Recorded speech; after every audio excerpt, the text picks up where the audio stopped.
entire Video Tours library is available for purchase by corporations, educators, and individuals.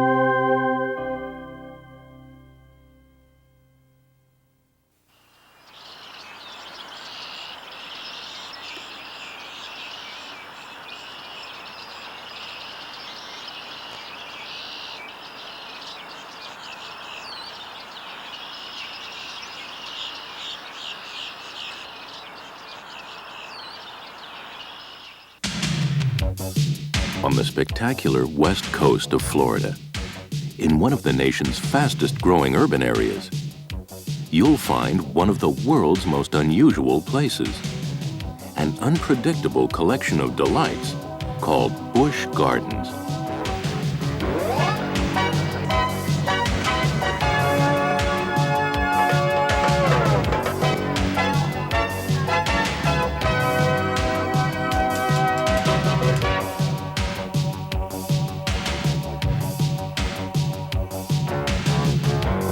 Here's a place that isn't one place, but several. A collection of lands within a land that combines good times galore with ways to meet wildlife face to face.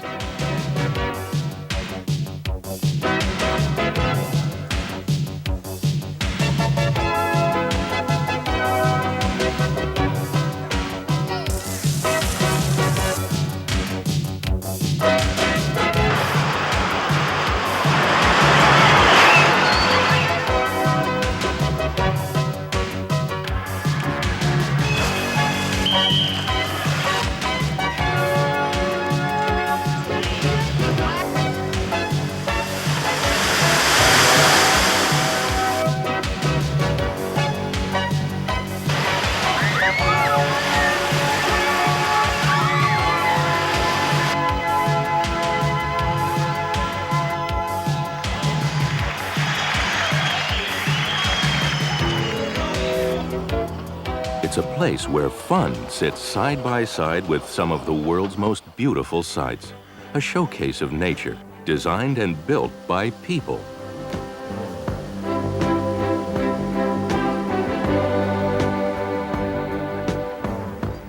With so much to see and do here, it's no wonder that millions of guests visit Busch Gardens each year.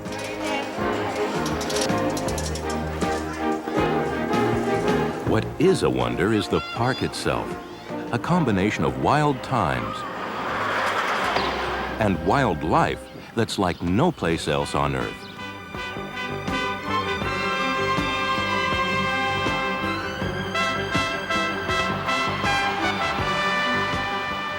Among the thousands of animals that call this park home are many whose wildlife homes no longer support them. Like zoos around the world, Busch Gardens is providing endangered species with a new chance for survival. Here, the permanent residents find themselves in a climate that's similar to that of their native lands. Busch Gardens is absolutely unique. We have this incredible collection of animals in a situation that most zoos don't. It allows people an appreciation, not really of the wild, because there's a level at which the wild doesn't exist anymore, but it allows people an appreciation of how things should be. And perhaps we can all work towards that should be. And that's what I hope Busch Gardens gives everyone who comes to visit us.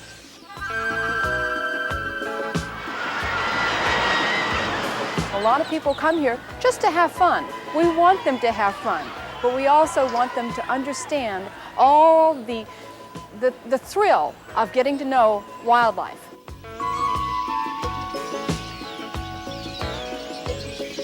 And that's what makes Busch Gardens such a special place. It's a window to the wonders of the wild, where the closer you look, the more you'll find to see. When Busch Gardens first opened its doors in 1959, visitors enjoyed a 16-acre park devoted entirely to birds and flowers. In the years since, the park has grown in size and stature. The event that symbolized just how important a zoo Busch Gardens has become was its selection by the Chinese government as a temporary home for Ling Ling and Yong Yong, two rare giant pandas. To accommodate these honored guests, the park designed and built a customized enclosure, complete with air conditioning, running water, bamboo foliage, and a people mover for the steady stream of visitors who came to share in the big event. All in all, today's Busch Gardens covers more than 300 acres and is home to more than 3,000 mammals, reptiles, and birds. Because there is so much to see, the park has 3 different ways visitors can get the lay of the land: over, around, and through it all. Over on the high-flying Sky Ride.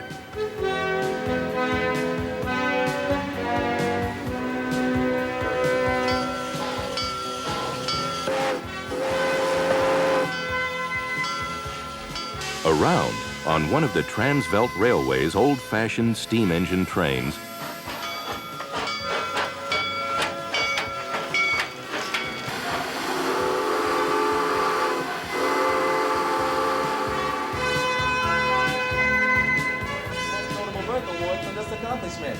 These antelope are still very rare, and you are viewing one of the largest collections in captivity.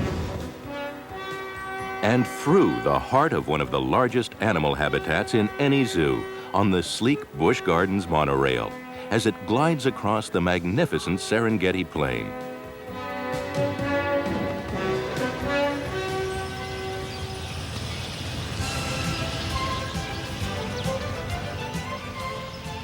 The Serengeti Plain is a fantastic place. 70 acres of wide open spaces for the animals. We have some 28 species of animals out here, and there's 478 individual animals. David Seeger is one of the keepers who keep track of all the residents of this home on the range. Louis Barossa also works out on the Serengeti and in Busch Gardens' well-equipped zoo kitchen, where every morning the massive job of feeding the park's huge population begins. We come in the mornings preparing all the food for all the animals, and as the day progresses, all this will be used. It's a good 7.5 hours of making food and getting it all set up, and then the feed truck will start coming in and picking up all their food. Good morning, Lou. You got everything ready for the Serengeti? Everything's ready. Take it away. Thank you. We get up in the morning and move about 2,500 pounds of grain and some 60 bales of hay, and we do all this off the back of a moving truck. We get to see the little babies when they're born, and we help the veterinary with them when they're sick or injured. We don't fence our animals in, we fence the people out, and the animals are allowed to run free as their will chooses to eat and breed and have fun, and whatever animals do, eat and sleep just as they please. In addition to the Serengeti Plain, Busch Gardens has a number of other habitats that reflect the latest scientific discoveries about the needs of wildlife creatures in captivity, a far cry from what visitors to an earlier generation of zoos encountered. Years ago, a visitor could walk right up to a cage and look through bars and see an animal in a small little cell-like structure. Now we've discovered that the animal is most important, so we've tried to create a preserve or display that looks much like you'd find in the wild, so he can behave like you would in the wild. Our tiger display is a good display both for the animal and the viewer. We view the tigers from an elevated walkway so that when you look down at the animals, you see their island, you see the waterfall, you see the water, but you don't see other people because you're not looking across the display, you're looking down into it. And from the tiger's point of view, he's not looking up at you, he's looking straight across at other tigers. He doesn't see you, but you see him. And what you do see are Bengal tigers, originally found only in India. Today, they too are endangered. Like Claw Island, Busch Gardens' state-of-the-art elephant habitat is designed to please park visitors and residents. We have a large display of over an acre. They've got plenty of room to roam. They've got water to play in. They've got a waterfall to get in when they want to cool off a little bit. They've got some rock work and some trees to get them out of the sun and to provide a little bit of privacy. Even though privacy is important to these beasts, they obviously enjoy being close to people as much as people enjoy getting close to them. Here at the Elephant Wash, bath time is also playtime for visitors and elephants alike. Roman Schmidt followed in his father's footsteps when he became a professional elephant breeder more than 20 years ago. Now he houses his breeding herd here in the spectacular Busch Gardens elephant compound. As far as the display is concerned, it's fabulous. Not only for the public to view these endangered species, but for the elephants themselves. They have 100% total freedom, which makes a happier elephant, which makes the breeding a lot easier, safer. It's just a very good environment. The main reason why I'm here and why my elephants are here is to save the Asian elephant from extinction. Even though they're the most loved animal there is, most people don't know that much about them. We're trying to educate the public and trying to save them because they are very, very endangered and they're threatened with extinction. In the wild, destruction of habitats and illegal poaching are making it harder than ever for these magnificent animals to lead normal lives. It's important, then, for them to be able to breed in captivity. Yet captive breeding is the ultimate challenge in a zoo, since it requires that the animals feel completely at home in a man-made environment.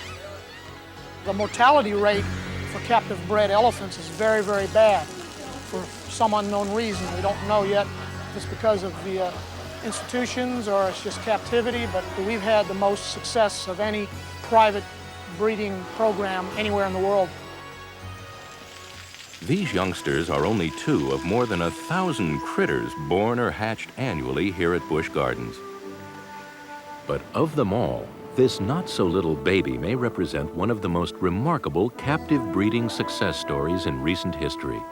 It's so special that, to minimize any risk, it was raised in its own enclosure, away from people, except for the watchful eyes of concerned staff members, such as Zoo Director Gerald Lentz. In order for animals to survive long-term, they need to have different animals that are inputting genes into their society. In other words, different breeding animals must come together in nature and as well as in zoos. A few years ago, we decided that we needed some new giraffe for our exhibit here at Busch Gardens. We knew, and all the zoos knew in this country, that there had been like over 20 years since any major numbers of reticulated giraffe have even been imported into the United States. So this was a very major importation from that because the opportunity for importing giraffe is very, very limited. The capture program was one of the most exciting things I've ever been involved in. It's kind of the ultimate field trip, if you will. This field trip involved an expedition to the Kenyan wilderness. There, Busch Gardens zoological experts carefully selected and captured the animals so sorely needed across the Atlantic. It was also incredibly successful.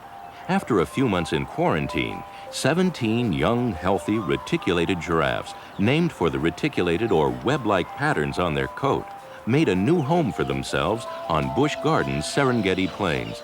After that, it was wait and hope the giraffes would feel comfortable enough to settle in and raise a family. This new baby represents the newest, or the first addition, if you will, to these animals. She was born almost, 4 years to the month from the time we actually started capturing. Actually, this baby is good news for all reticulated giraffe. Even though they're not yet officially endangered, their numbers are diminishing in their Kenyan wilderness homeland. We were able to go into Africa and actually capture these animals before they reached the point of being extremely endangered and depleted and diminished.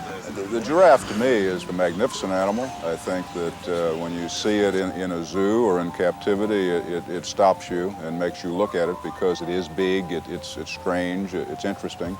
Giraffe are basically good-natured animals. They basically don't bother too much of anything. They're curious. They're just fascinating animals.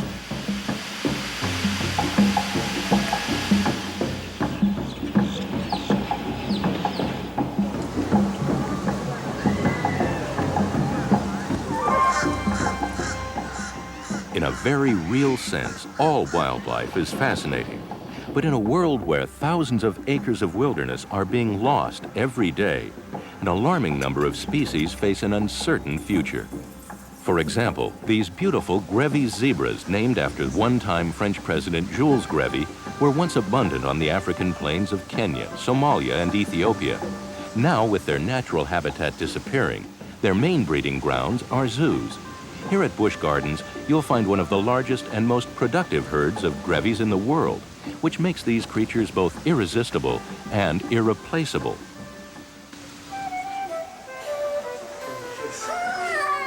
Wild creatures are understandably protective of their young, and seeing baby animals up close is a rare event. Except here at the Nairobi Field Station, the animal nursery at Busch Gardens, modeled after an authentic turn-of-the-century African field hospital. The nursery has windows all around, so visitors can see everything that goes on inside.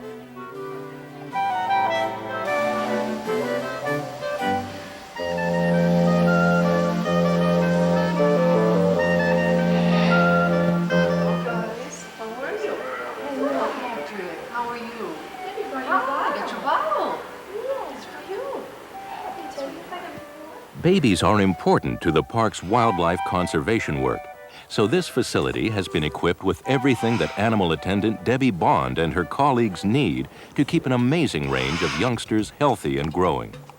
We have a range of animals that can be from those little birds that hatch that weigh only a few grams to a large variety of hoof stock, as well as primates that come through the nursery.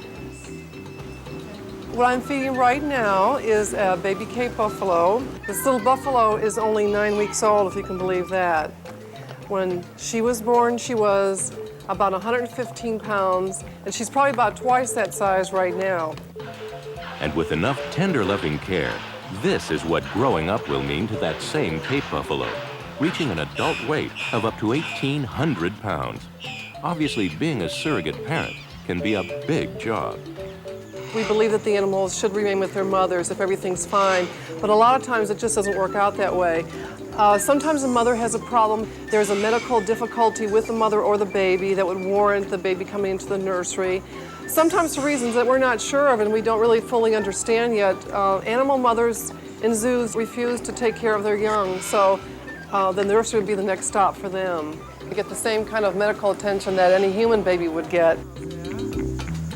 Veterinarian Dr. John Olson oversees the park's incredible variety of medical needs, including many scientists are still discovering. As a zoo veterinarian, you're often considered a specialist, but in my mind, a zoo veterinarian is actually a very extreme generalist as far as medicine goes. I have to deal with fish, reptiles, birds, elephants, marine mammals, a whole gamut of sizes of animals and metabolic systems. That's one of the thrills of it, but it's also a frustration in that there's so little known about many of these species. We don't have the normal values, whether it be blood or heart rate or many, many factors that have not been established yet on the exotic species. To help keep the zoo's population as well as possible and learn more about the mysteries of animal health care, Busch Gardens has a fully equipped hospital, as well as support from the people who work with the animals day in and day out.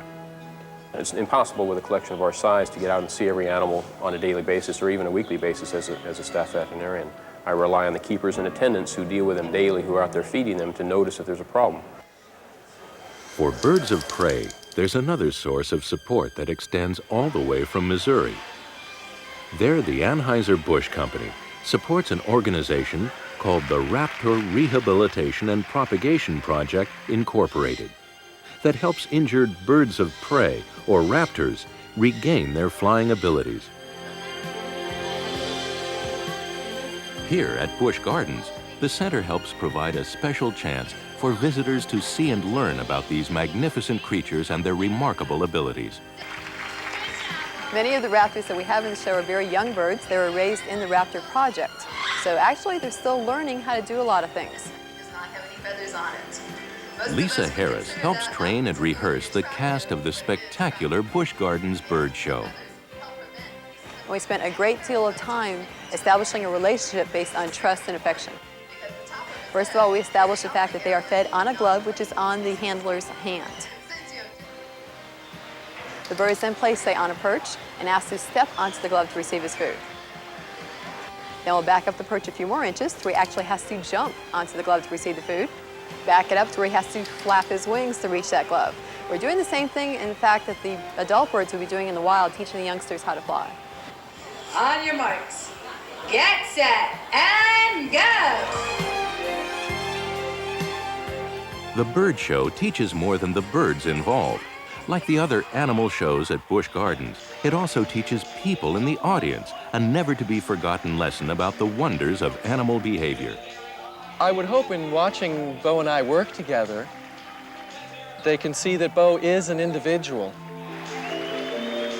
Chimpanzees are a very social animal, and they do develop individual relationships. They used to think that brute force was what established the head of the troop, but it's not. It's friendship, relationships. Animals will gang together, if you will, to become buddies and keep other intruders out of the group. So it is very important in their development and also an important part of their life in general.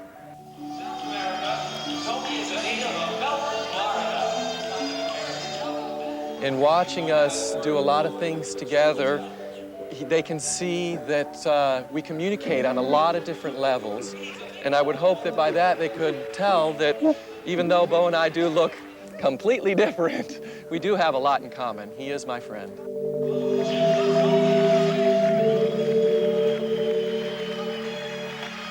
see how he's doing it right now? It's called preening. That's cleaning. Anybody with a question will find plenty of friends at Busch Gardens.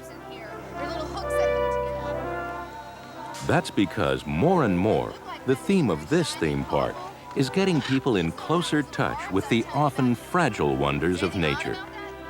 We're out here to talk to the guests, to answer questions. There are over 3,000 animals here at the gardens, and they're incredibly interesting, and people come up with great questions. We're here to answer those questions. The whole Busch Gardens staff is trained at making information easy to find and fun to find out. A measure of the park's commitment to public education are the portable question and answer carts you'll bump into here. First we give them the manicure and the pedicure, then we rub them Ever down. wanted a bird's eye view of things? Margot McKnight and the Wings on Wheels cart are here to satisfy your urge to know. With each person, we probably get 5 or 6 questions. So we're answering questions quite a while. See that hole on this one?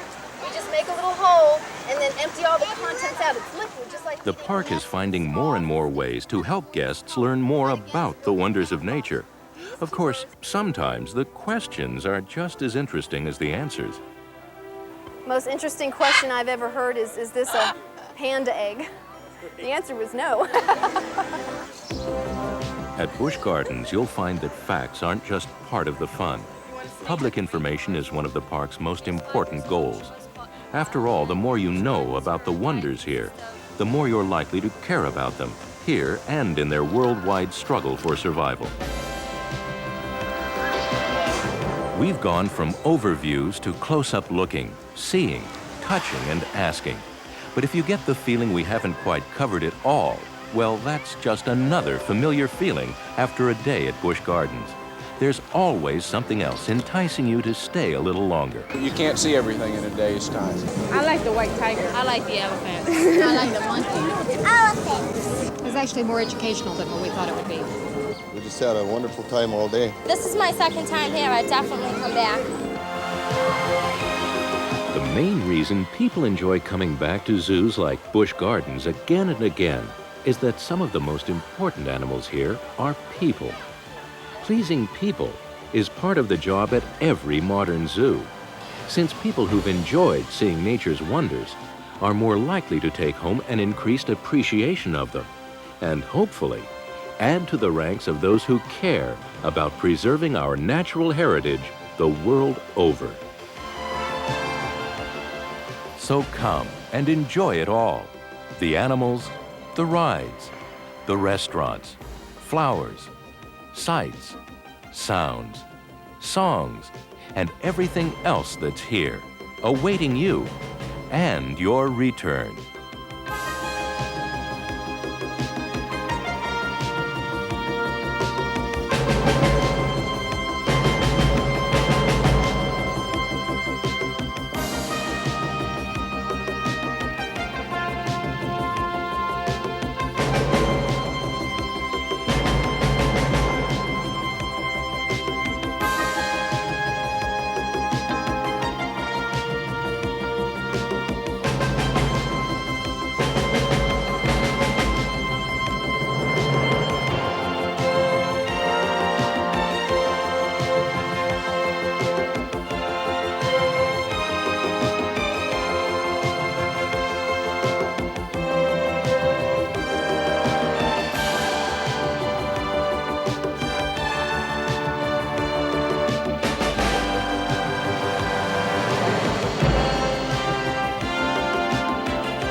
learn more about wildlife and conservation, please contact the American Association of Zoological Parks and Aquariums, the World Wildlife Fund,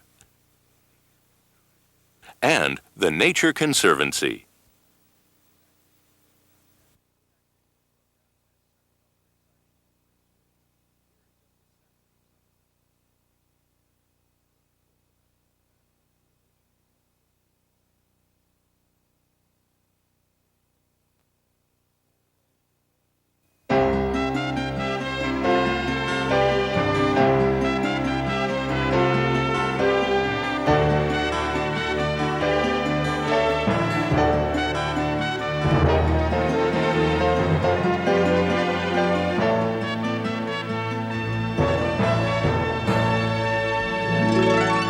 The entire Video Tours library is available for purchase by corporations, educators, and individuals.